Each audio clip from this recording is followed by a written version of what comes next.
Okay, The Devil's Knot. This is about a real life murder event that happened in, I want to say it was 93 in like Memphis, Arkansas.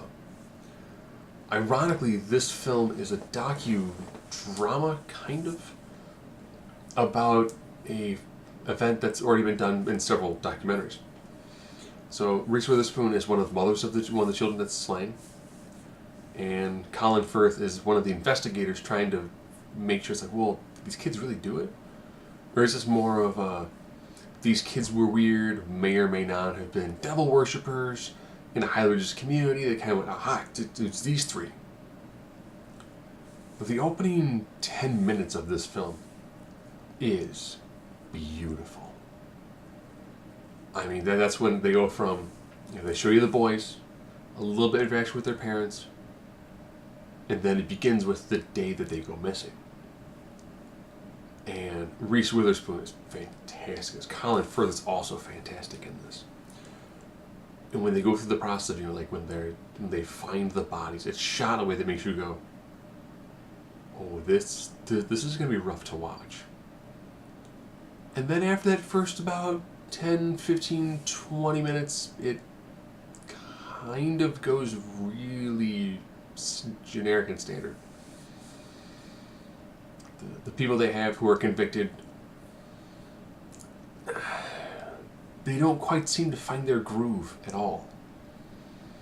And this film is trying to be both, well, there's reasonable doubt when it comes to the case for all the things that weren't looked into, while at the same time trying to kind of be like a courtroom sort of drama. It's not that good, which is sad because that opening sequence, and you get two solid actors in this, it just doesn't seem like it's in a hurry to get where it's trying to go. If you don't know much about the murders,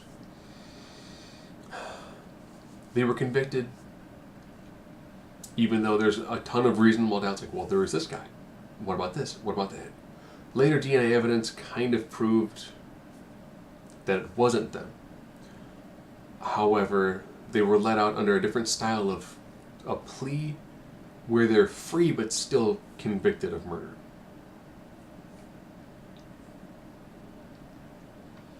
Where I grew up, there was a little girl who went missing, and they later, of course, found her body.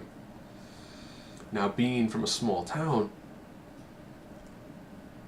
they got the confession out of her father under conditions that were questionable at best. Later, the case fell apart. He was not found. He was found not guilty.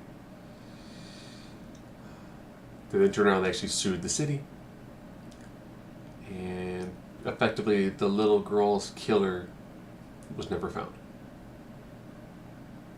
Because it's this person, this person, this person. But what about this person, this person, this person, this person, this person?